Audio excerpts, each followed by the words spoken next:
Good morning, students and my dear friends. I'm Dr. Shalini Shukla, and today is 21st of January 2022, Friday. Motivation of the day is people who wonder if the glass is half empty or full miss the point. The glass is refillable. आज के news discussion में हम ये सारी important news cover करेंगे, जहाँ पर पहले न्यूज़ में हम ये डिस्कस करेंगे कैसे जो बेंचमार्क इंडाइसेस हैं वो अपने लोएस्ट पॉइंट पर पहुंच गए हैं because of certain economic indicators. Apart from it we will also discuss the corporate tax that is going to be exceeded according to the budgeted estimates. In the third news, we will be discussing about the RBI's repo rate auction because of the GST outflow that is tightening the liquidity.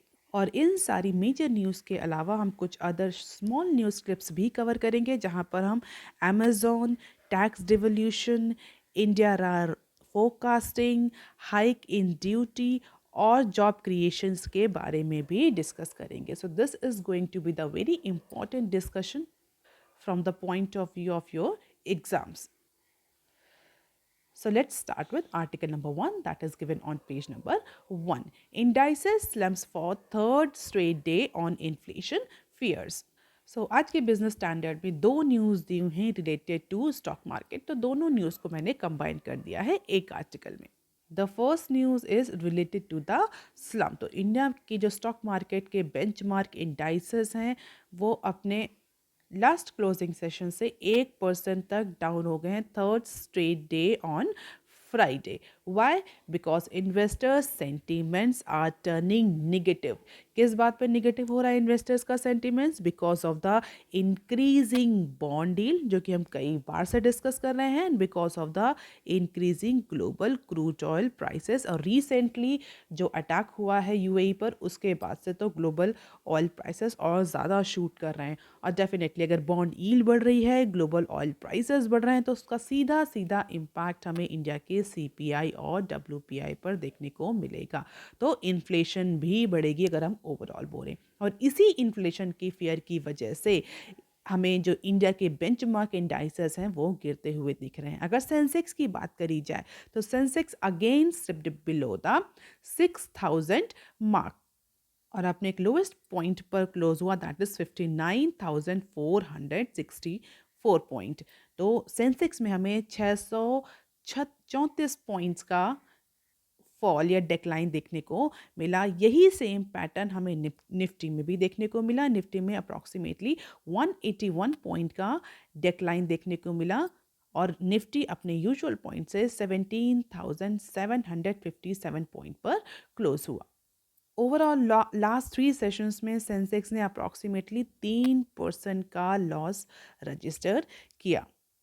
And after 3 days sell-off, India's year-to-date gain has narrowed to 2.1% from 5.2% at the start of this week trading. और ऐसा नहीं है कि इसका impact हमें सिर्फ India के stock market में देखने को मिल रहा है. इसके अलावा जो अदर इमर्जिंग मार्केट हैं, ग्लोबल मार्केट है, वहाँ पर भी हमें ये टर्बुलेंस देखने को मिला. और उसका सीधा सीधा रीज़न है जिस तरह से यूएस की बॉन्ड यील्ड जो है वो हिट कर रही है 1.9% after the starting of the year at 1.5%. और यूएस की इस बॉन्ड यील्ड इंक्रीज होने की वजह से जो इन्वेस्टर्स हैं they are expecting that federal will go to raise the interest rate 4 times this year to simply tame the persistently high inflation, जिसकी वजह से इन्वेस्टर्स जो हैं वो कॉशियस हैं इन्फ्लेशन को लेकर के. And in a double whammy for Indian market, global oil prices are also impacting the stock indices. और एक्सपर्ट्स और इकोनॉमिस्ट का ये कहना है कि अगर यही पैटर्न लॉन्ग टाइम तक कंटिन्यू रहा तो definitely it is going to impact the micro economic scorecard of India as it heavily depend on the export, क्योंकि इन्फ्लेशन की वजह से इंडिया का जो एक्सपोर्ट है वो भी इम्पैक्ट करेगा और वो बहुत सारे other indicators, other economic parameters पर भी उसका इम्पैक्ट देखने को मिलेगा. This could also prompt the RBI to raise the interest rate earlier than anticipated.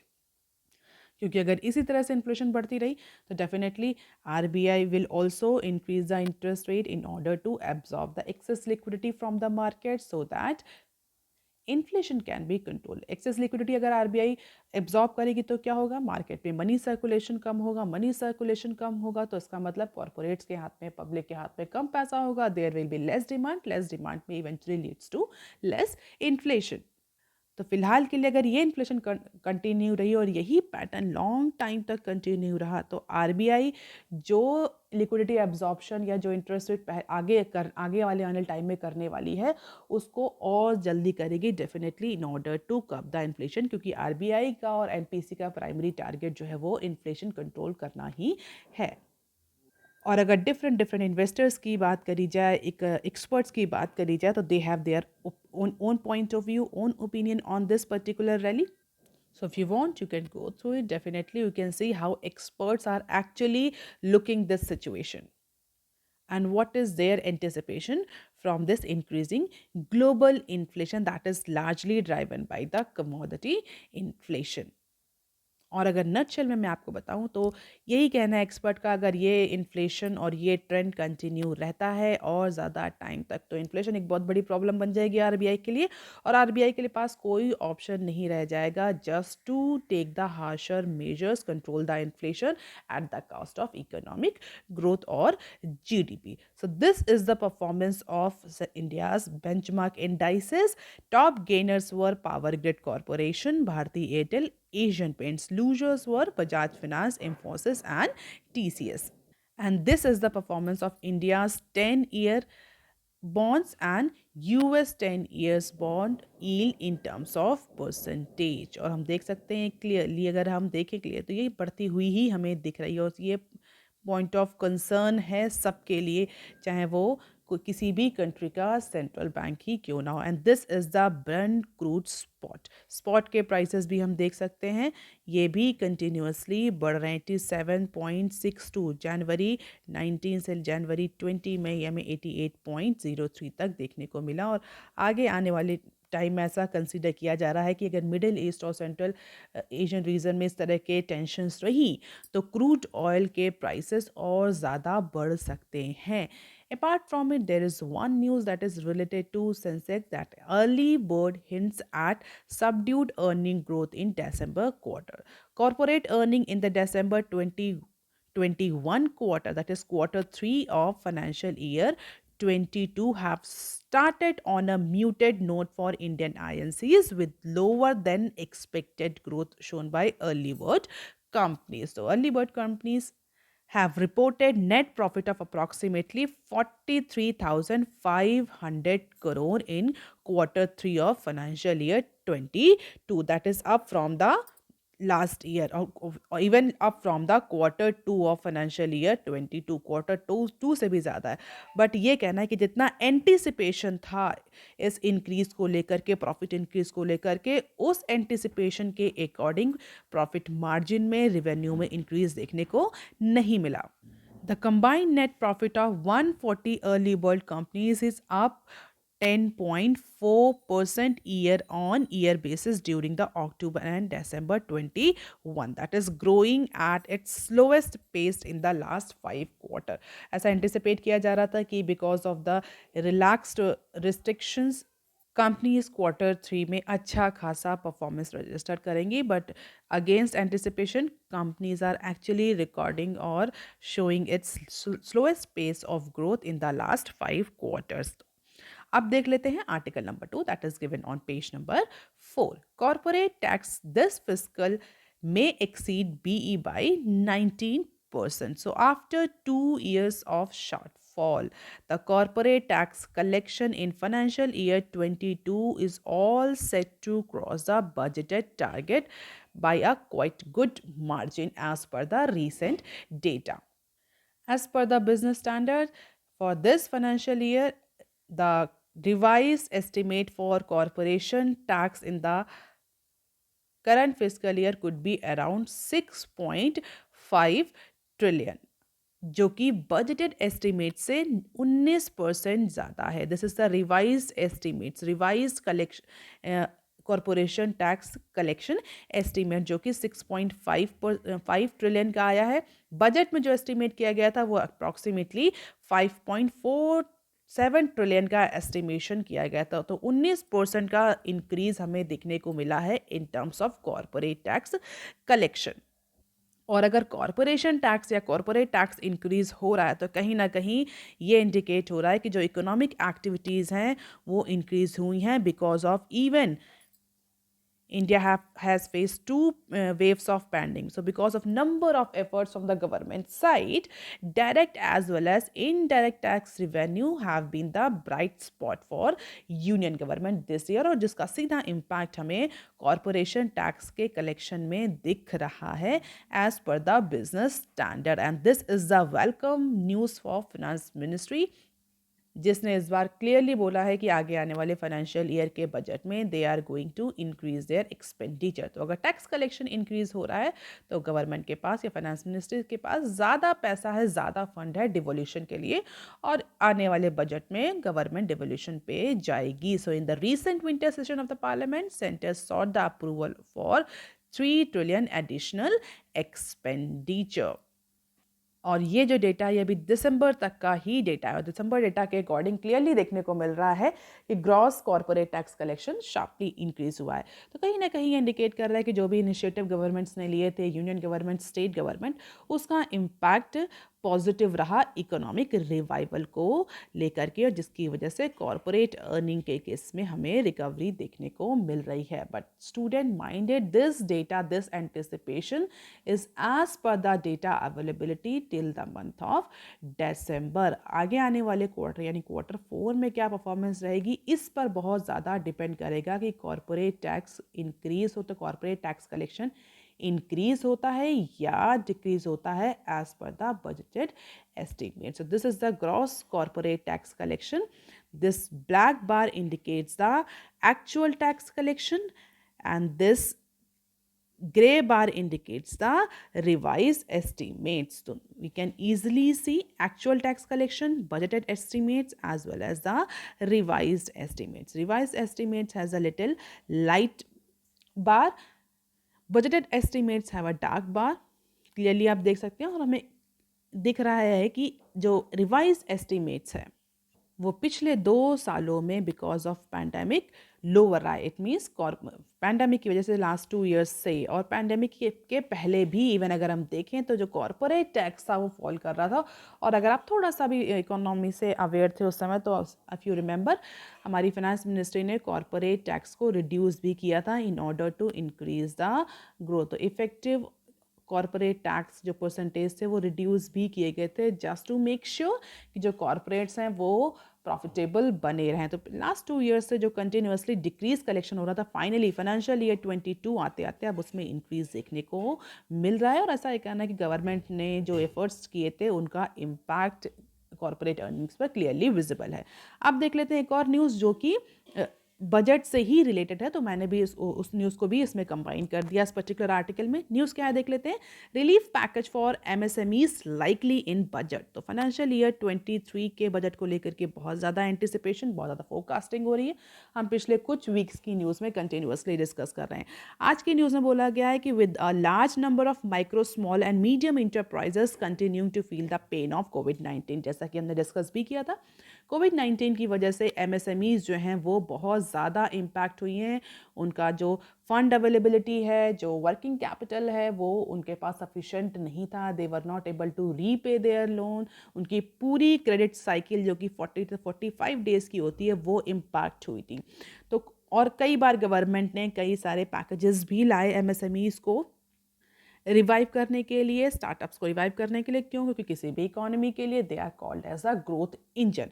तो इस ईयर के जो अपकमिंग ईयर है उसके फाइनेंशियल ईयर, उसके बजट में ऐसा एंटिसिपेट किया जा रहा है कि government can bring another relief package for MSME sectors. Banks and players have represented to finance ministry. और ओमिक्रॉन का जो वेरिएंट है उसकी वजह से जो थर्ड वेव आने वाली है या जो फ्लैश आने वाला है, as per the RBI is definitely going to impact the MSME sector adversely. हो सकता है उसका इम्पैक्ट बड़े कॉरपोरेट कंपनीज पर दिखने को ना मिले, बट येस MSMEs उससे एडवर्सली अफेक्ट होंगी as per the few experts.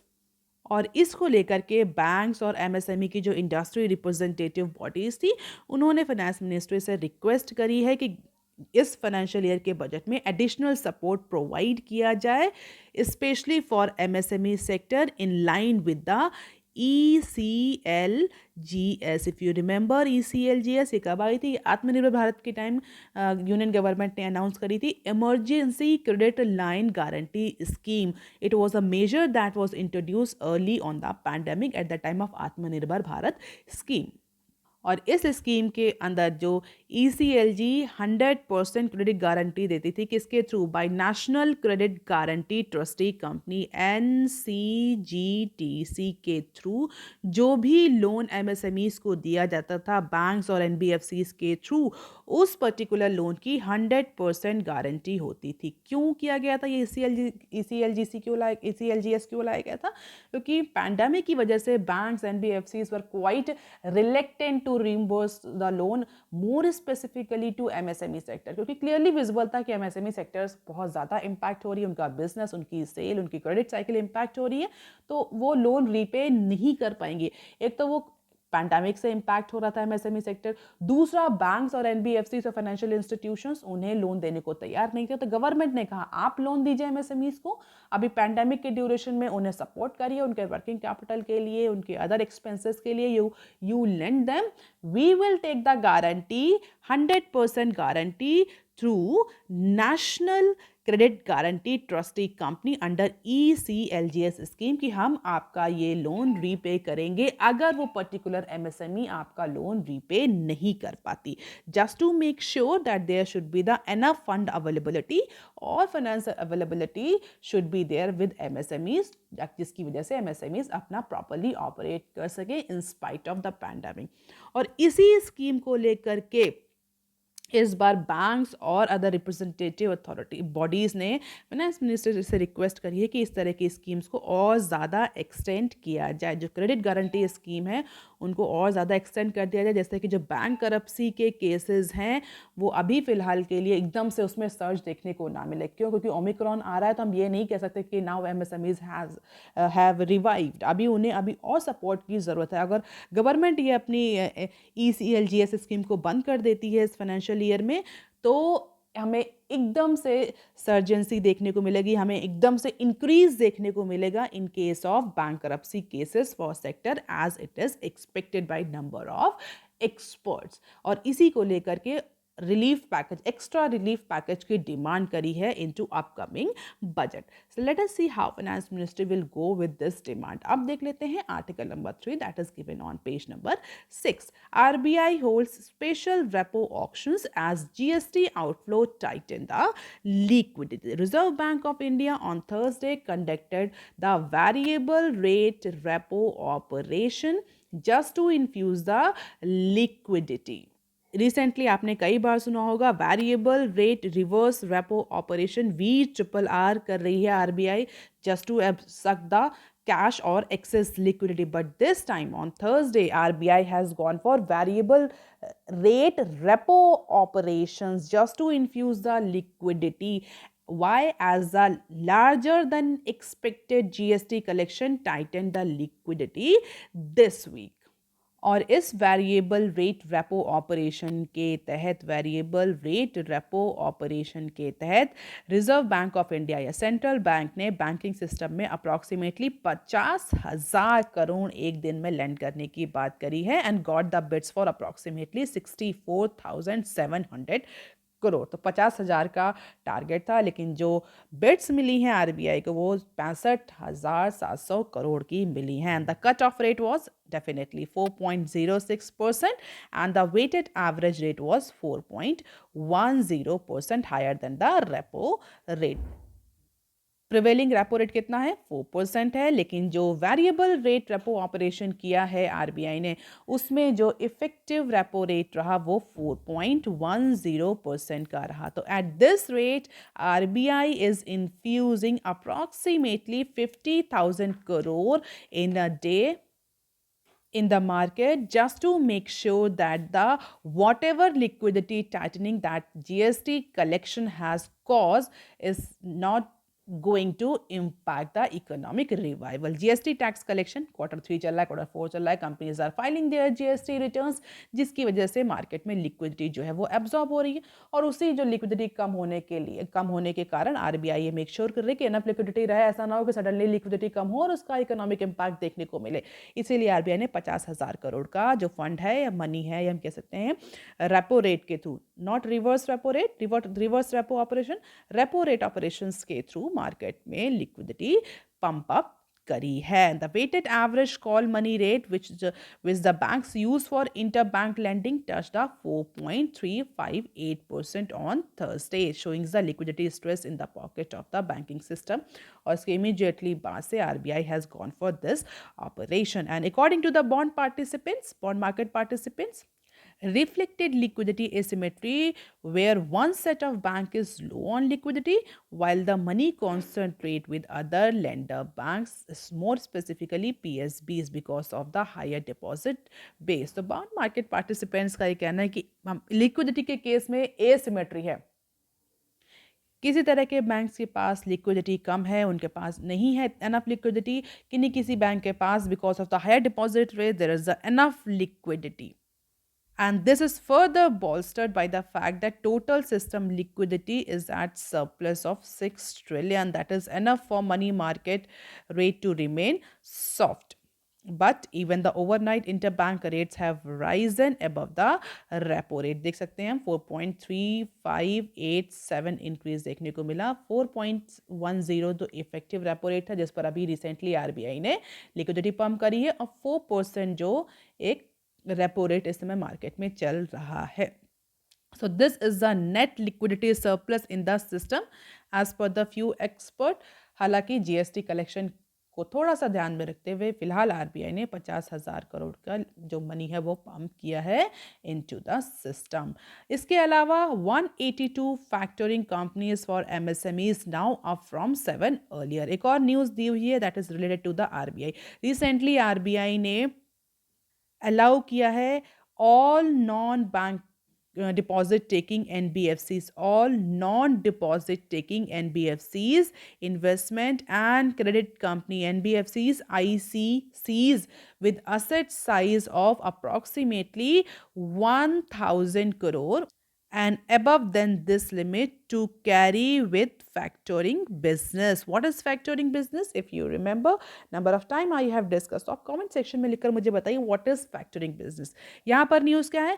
यहाँ पर न्यूज़ है कि जितनी भी या कह सकते हैं जितनी भी नॉन डिपॉजिट टेकिंग NBFCs, जिनको शॉर्ट फॉर्म में हम NBFC ICCs कहते हैं, non deposit taking NBFCs, investment and credit companies, उन जिनका असेट साइज, हाँ यहाँ पर एक और कंडीशन है, जिनका असेट साइज 1,000 करोड़ से है या उससे ज़्यादा है, उनको अलाउ कर दिया है कि now they can carry on their factoring business. And definitely that is significantly boost the number of such companies to 182 factoring companies, जो कि अभी तक केवल 7 नंबर था. तो NBFC ICs को अलाउ करने के बाद ये 7 नंबर से इंक्रीज होकर के सीधे 182 पर चला गया है.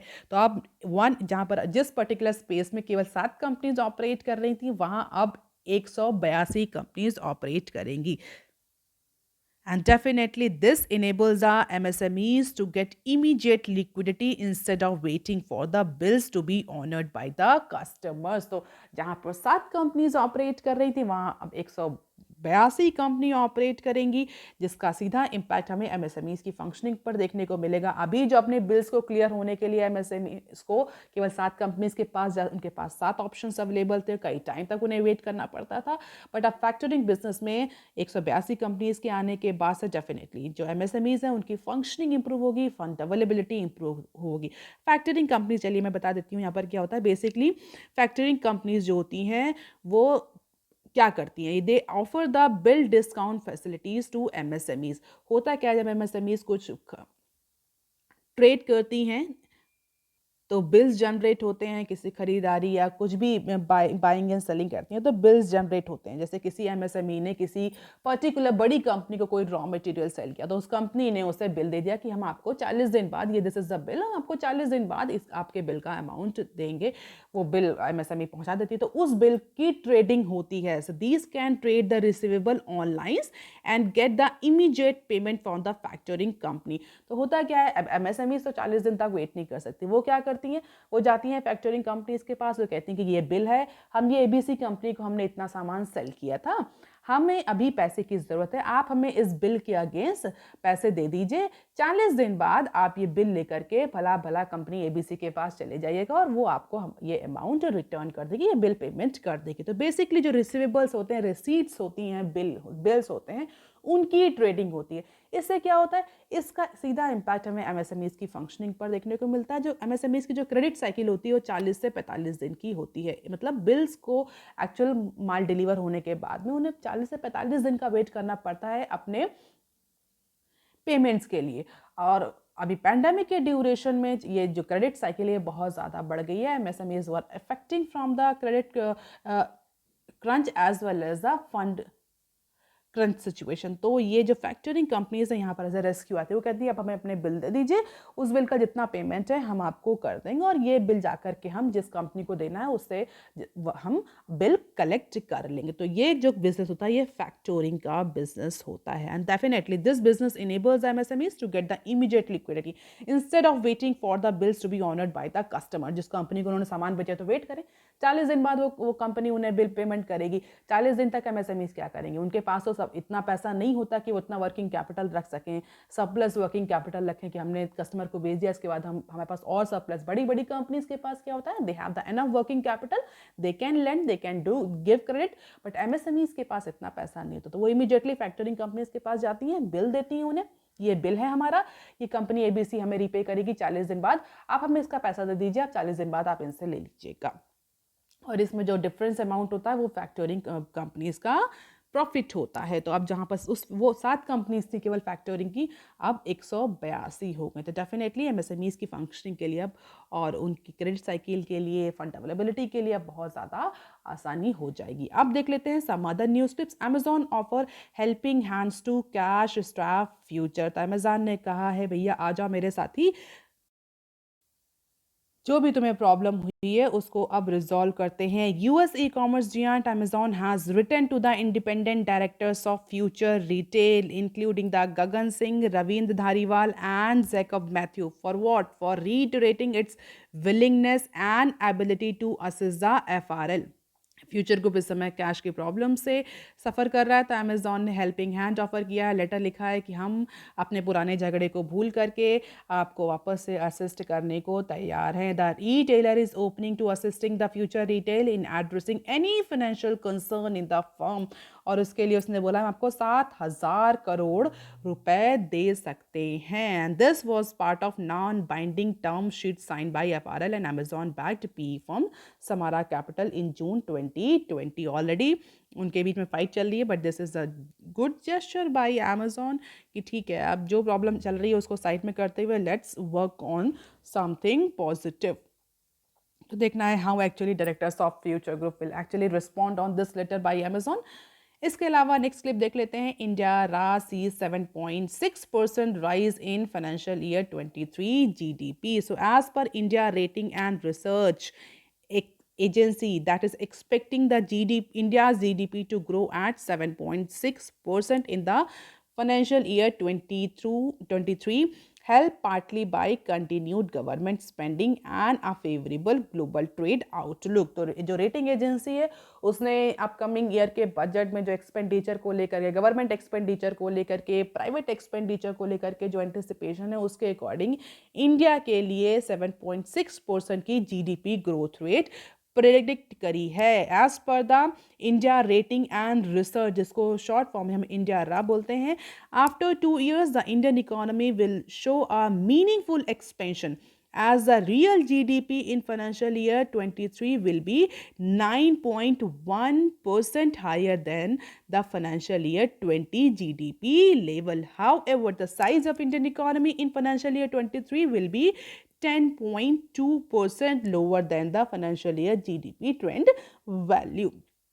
तो ये एंटिसिपेशन है रागा। इसके अलावा अगर हम अदर रेटिंग एजेंसीज को देखें या फाइनेंशियल इंस्टीट्यूशंस को देखें तो RBI, IMF, world bank, India rating, SBI research, Moody's and other company, सबका जो एंटिसिपेशन अगर आप देखें तो कहीं ना कहीं वो 7 से 8 की रेंज में ही है। जैसे कि आरबीआई ने 7.3% का प्रोडिक्शन किया, आईएमएफ ने इज क्वाइट पॉजिटिव और ऑप्टिमिस्टिक अबाउट द इंडिया 8.5% का प्रोडक्शन किया है इंडिया के GDP for upcoming financial year 23। तो रियल जीडीपी जो फोरकास्ट है वो 7 से 8 की रेंज में ही है most of the financial institution का। सो लेट्स सी कि how India will actually grow at financial year 23।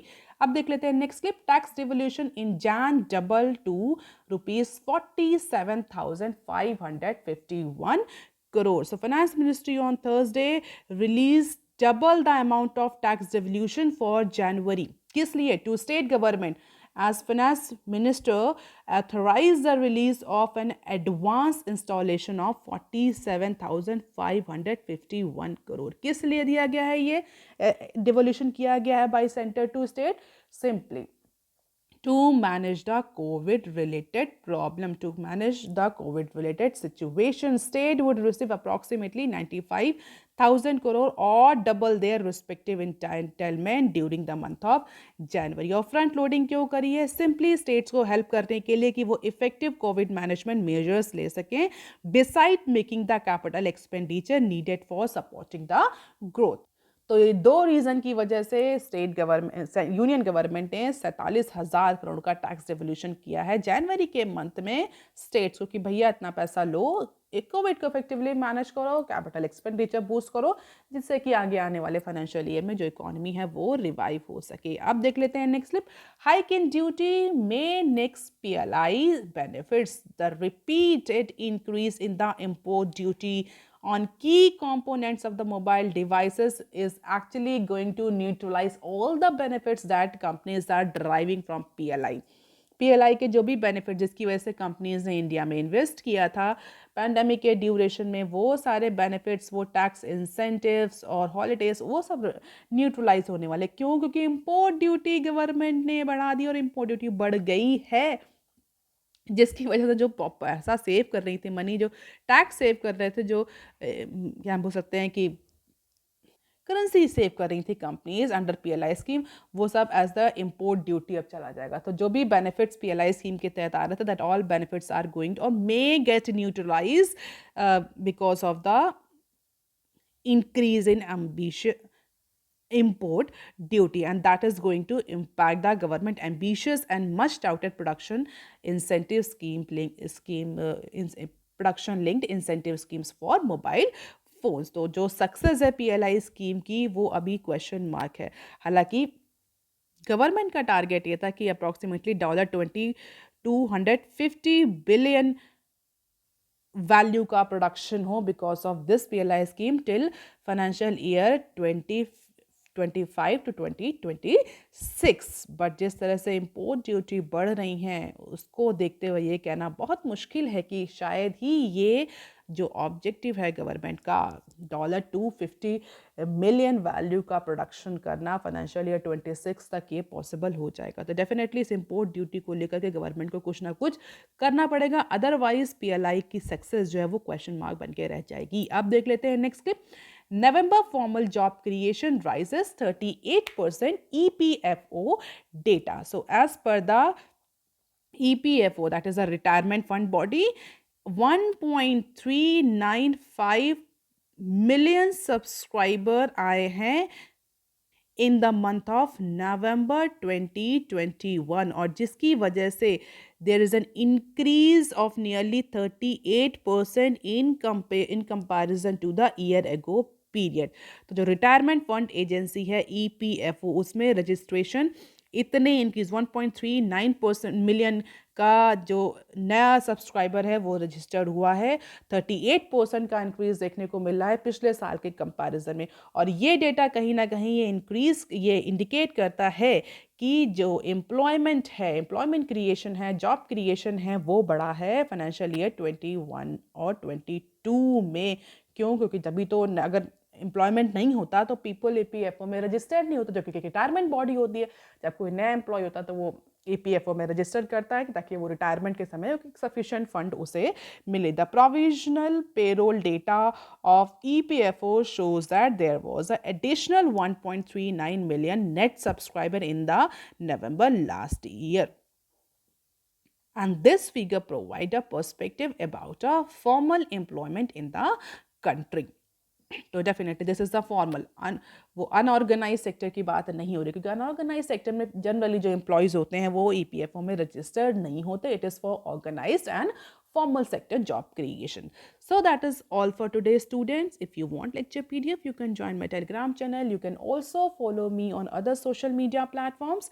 If you have any query and suggestion, you can write on comment section below. Please like, share and subscribe. Thank you.